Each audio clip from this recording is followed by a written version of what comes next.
Welcome back into another episode of the Huskers Radio Network podcast. I'm Jessica Coody, and this Nebraska men's basketball team has ignited Husker Nation. They've been doing something special, won 3 in a row, 4 of their last 5, a couple in overtime, a big one on the road. And it has taken everybody. It's been all hands on deck, everybody contributing and doing their part. And one of the guys that's making big contributions here as of late is Sam Hoiberg. Man, now that you've had a day to reflect upon it, how did yesterday feel? Yeah, I mean, that's what I've been dreaming of my whole life, is to be in those situations. So I kind of just had to take a step back today just to look at it from the outside, and it feels even better looking at it from that angle. You know, Coach was talking last night how when the 2 starters went down, and he said, hey, people were saying, well, what could have been? But he is talking to you guys about, well, what could still be. Mm-hmm. At what point did you guys, as collectively as a group, think, okay, we could still do something special? Yeah, I mean, we had our moments in the games when we were losing. I think we lost 3 straight games after E-Man went down, and then it kind of looked rough there. We lost them all pretty badly, but we had moments where we played well, we were down 8 in the second half against Maryland. We could have came back in that game, but I think just one thing we just really talked about was having belief and just keeping belief, and we knew that in order for us to have success, we needed to believe. So we started doing that, and then Penn State got the win, and then we really started to believe. So that's what's changed it all. You've been a part of a lot of basketball teams throughout your life. You've been around basketball your whole life. How much fun is this team this year? Yeah, this is definitely the most fun I've had playing basketball. I mean, these guys we're all really close. We all cheer for each other. There's no jealousy or any of that. So just having that great culture has made it all the more fun, and now that we're having success, hopefully we can continue it and just keep having more fun. I know it's been documented that it was on the way back from Penn State, I believe, when Manuel went down and Coach said, hey, we're going to need you. But what made you ready for that? What made you confident that you could step into that role? Yeah, I mean, it's all been about the work that I put in all season, all last year. I knew that I wanted to put myself in a position where I'd be ready if my name was called. So it was all that preparation. I knew I was ready to play skill-wise. I was good enough physically. And then it was all about mental preparation from there. Talked to my brothers a lot. Jack, who helped me a ton, I called him for probably about an hour before the Northwestern game. And he's been in that same situation, so he gave me some tips. And I just thought about it like, I've dreamed about this, being in this situation my whole life. I can't look back on it after being, like, say I played scared and didn't do well and then was thrown back out of the rotation. I couldn't go out there and play bad, so I knew that I just had to play with no pressure on me, so got that out of my head and played pretty well. What was the best piece of advice Jack gave you? Well, so he started a game at Nebraska, and he said, one thing he said was that Cassius Winston and Xavier Tillman told him, 2 starters on that team, they said, this is the easy part. Practice is the hard part. The games is where it's fun and it's easy. So, yeah, that kind of stuck with me when I was playing. That's awesome. Well, we heard Derek say last night how hard you go in practice. Too hard sometimes. They get mad at you, right? And then we heard the McGowans in their video calling you Seatbelt Sam. So how did you get that nickname? Tell us about what your approach was to practice to have that kind of respect from these guys. That nickname is new. I've never heard that before last night. But, yeah, I mean, when I was playing on the scout team, one of my goals was to get the guys pissed off by playing really hard on defense and annoying them, making them turn the ball over, and that's what I did quite a bit. So, and our scout team guys are still doing that, so I think those guys will be ready if they get their name called. But, yeah, that's where that's come from, me playing too hard, making them play bad in practice. I love it. So at that point, I mean, coming in here and knowing that you were going to have to play that role, and I know you said that it might take a few years for you to get in the rotation, but why did you approach that, that role so, I guess, determinedly, that you wanted to really take that role serious and do whatever you could on the scout team? Yeah, I mean, I just wanted to do whatever I could to put myself in a position to play, and I knew that if I played as hard as I could in practice, it would translate. I didn't want to just not play full in practice, and then I wouldn't get much out of it. Scout team really helped me develop as a player, and just that the way of playing hard, if you keep doing that, you're going to do it in a game. If you do it in practice, you'll do it in a game. So, yeah, just working hard in practice, it's translated well for me. What's it been like growing up as a coach's son and all the different stops that your dad's been at and all of that? Yeah, I mean, it's difficult at times, especially when the teams are struggling. Like, Chicago was the first real time that we had those struggles, because Iowa State was basically all just really good. So it's a lot of fun when you're doing well. But yeah, the Chicago and the first few years here they're pretty tough. But I always had faith in my dad as a coach, so I knew he'd get things turned around. And playing for him just assured that for me, and I knew that he still is going to be able to turn it around. So seeing that now it's really cool to see. You grew up in it, and you probably had heard it your whole life. Hey, your dad's a really good coach. But at what point did you realize that yourself, that, hey, my dad's a really good coach, like different than others? Yeah, I really started realizing it when I started playing for him, because I didn't look at the game that analytically, or that from like a coach's view, I guess you could say, until I got here. And like his offensive mind, he's just genius, and he just makes great adjustments in games. So yeah, I was able to tell pretty quick. Wow. When did you make the decision that you wanted to play for him and walk on here? Yeah, so it was I think it was April after my senior season was over. I was getting recruited by some schools, but I didn't have any offers, and I didn't want to wait around till like it was basically too late to go to those schools. So I was like, hey, Dad, what do you think about me playing here? And I knew that I really just wanted to develop as a player and then maybe transfer out. That was my initial plan. But yeah, I got a lot better last year, and then just continue to keep working hard. So that's put me in this position to hopefully be able to be a good player here for a long time. So what has it been like playing for your dad then? I mean, it wasn't, I couldn't really speak on that until now, like until these last few games, because I didn't really play for him in my eyes, just doing the practice stuff. But now being able to play for him, it means more. I talked about this with a lot of people. It just means more playing for your dad. So it's an awesome feeling. To be able to provide a moment where, I mean, you've had a couple of really game-changing moments, game-sealing moments in overtimes. To be able to provide that for your team, but then also for your dad, I mean, what does that feel like? It just makes it better. Like I said, it just means a lot more, and just being part of the success with him this time, and not just being in the crowd and then being happy for him after the game. Now I'm a part of it with him, so it's really cool. Do you want to coach? Yeah, I'm kind of debating right now, because my dad would advise against it just because it's so stressful.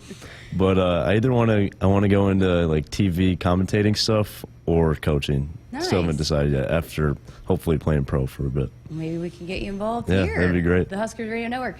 Well, take me back. Okay, overtime, and well, just some of the bigger moments that we were talking before we started recording about how loud it was inside Pinnacle Bank Arena. But was there a couple different moments in the win over Maryland that you were like, oh wow, this is pretty crazy in here? Yeah, the K-State 3 at the start of overtime, it sounded like thunder in there. That was incredible. And I feel like I couldn't really take it in when I got that steal, because I was just so focused on the game at that point that I couldn't take in the crowd noise or anything. But I think when Young was bringing the ball down after I got the steal and I was getting ready to play defense, it was crazy loud, and I knew that would throw them off too. So that was really good. What's going through your mind when you get that steal?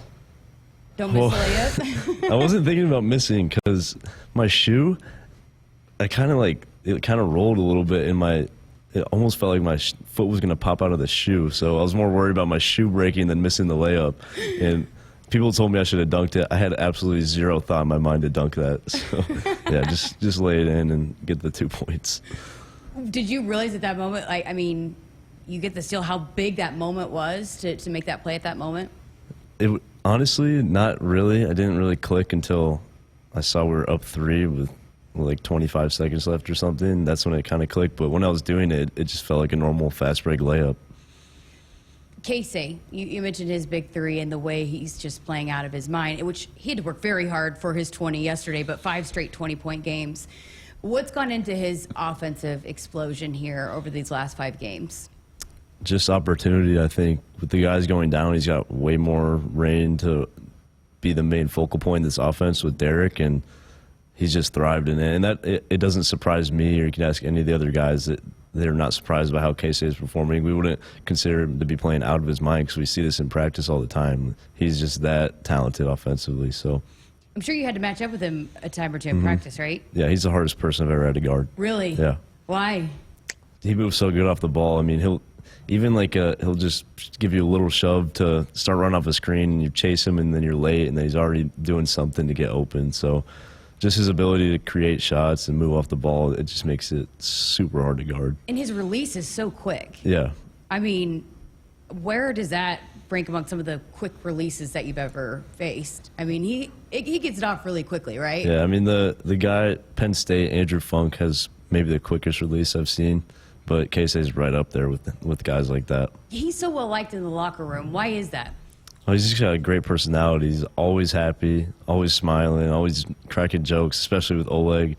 And then he's just you don't expect a guy that looks like him to go out there and drop 30 on Big Ten teams, and then he does it, and he has so much fun doing it. But when he doesn't act big time or anything. He's just having fun. So that's what makes him so likable. All right, your rebounding yesterday was absolutely had to have it. It was a time when Maryland was starting to out-rebound, and then you were the guy down there pulling down the boards. Did you realize, okay, I gotta provide that spark at that point? Yeah, so we actually looked at these practice stats probably a week and a half ago. We looked at our rebounding numbers, and I was middle of the pack on the team, and I was thinking I think I had 6 the first game, so that was pretty good, and then I kind of didn't get as many the next few games, and I thought I could definitely get more boards if I just look to get it more, and that's what I was doing yesterday. I told myself before the game even that I was going to try to attack the board, so hopefully I can keep getting rebounds like that. So, again, your dad was in here on his coach's show a few weeks ago, and he was talking about Emmanuel Bandamel and how even when his shot wasn't going down, he still just makes such a huge impact on the game by what he does defensively. And I jokingly asked him, was that the case for you? And he's like, no, if I wasn't scoring, my butt was on the bench.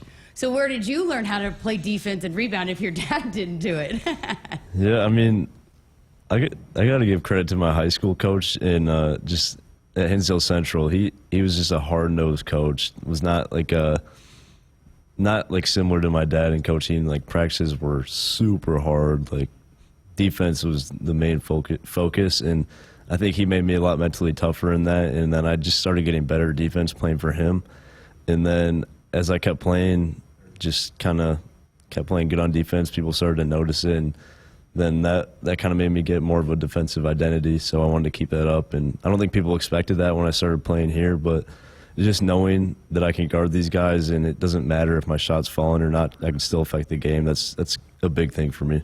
You have knocked down some big shots and very confidently, no hesitation. So how much confidence do you have, too, in those moments when this team really needs a couple big buckets that you've provided?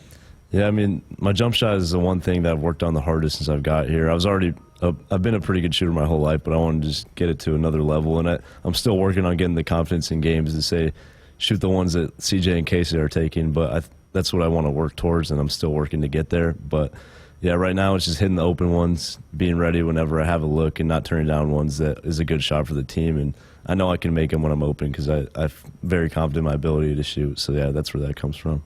Was there a moment that you realized, like a specific moment, or was it over time that you're like, okay, I can play at this level, I can contribute to this team? Yeah, I would say probably second half of last year. I was playing scout team. I was starting to play pretty well. I think I had a practice where I was on the Ohio State scout, and I was like 6 of 6 for 3, and they're guarding me like really hard because I was the scout on that guy. So I just got a lot of confidence from that, and I started playing really well the rest of the year. And then that was kind of the time where I thought, okay, I'm good enough to play with these guys. And then going into the offseason, we were playing pickup games. Some of the games I was the leading scorer in pickup games, and I was like, yeah, I think I can play with these guys. So it came at the end of last year. I mentioned it earlier, it's not just been you, it's been everybody kind of doing their part, doing whatever is needed any given night. How cool has that been to be a part of that, where you come together? There are certain basketball teams where something special happens, and I feel like that's kind of what's happened with this team, and a lot of it was that just everybody's just doing their part, whatever is needed. So how cool is it to be a part of that? Yeah, I mean, it's such a good feeling when you have so many people that can contribute and they're all doing it. Like, I don't even think we played to our best ability last night, and we're still able to grind out that win. So knowing that we can do it collectively, even if we're not playing our best, it builds our confidence for sure. And then we know if we play really well, it's going to be really hard to beat us. So So now how do you approach the rest of the season with, still some things left on the table that you guys have absolutely to play for, and a couple big ones at home and then one on the road and then the Big Ten tournament? How do you guys approach these last few weeks of the season? Yeah, it's just one game at a time. We just we can't overlook any teams. Obviously, Minnesota's struggling, but we cannot go into that game overlooking them, thinking that we'll just get an easy out, because every team in the Big Ten is going to be a tough game. So, yeah, I think we just got to attack every game like we want to go to the NCAA tournament. It's going to be tough to get there, but it's possible at this point. So every game is super meaningful. Just gotta play like that. I did want to ask you one more thing, because growing up in a basketball household with a coach, was there anything that, growing up with it and watching it and living in it, but then playing in it, that you learned that you didn't know? Yeah, you just learn a lot being around great coaches like these, because they just have such good basketball minds that you kind of start thinking from their angle and see the things that they see, and that's just kind of made me grow more, because sometimes I'm able to look at it more from a coaching view versus a player view, and that's something that's helped me just translate to on court, making a big steal or something when I know like a play is going to happen, like the high-low versus Wisconsin. Coaches were telling me that in the huddle, and I remember they'd ran it a few times already, so I knew I was able to get that steal on that. And then just finally, what's it meant to you to kind of be making your own name now? Husker fans are all over social media. The way you had some of the loudest cheers yesterday and have over these last few games, what has it meant to you that they've embraced you and you're kind of doing it on your own, even though, yes, your dad's a coach, but you are making your own mark? Yeah, that's always been my goal. I've always been known as a coach's son, and that was kind of the thing that I wanted people to not think of me as just a coach's son on the team, only on the team because my dad's the coach. And being able to kind of show people that I do deserve to be here has been the most satisfying thing for me. And get just all the people that are calling out for like nepotism and all that, kind of proving them wrong is my favorite thing about it. Sam Hoiberg, appreciate your time. Let's keep it rolling. Yeah, absolutely. We appreciate it, and it's been fun, and congratulations on a big win, and like I said, not done yet, right? Yep, absolutely. Thank you so much. All right, for Sam Hoiberg, I'm Jessica Coody. Thanks for listening to this episode of the Huskers Radio Network podcast.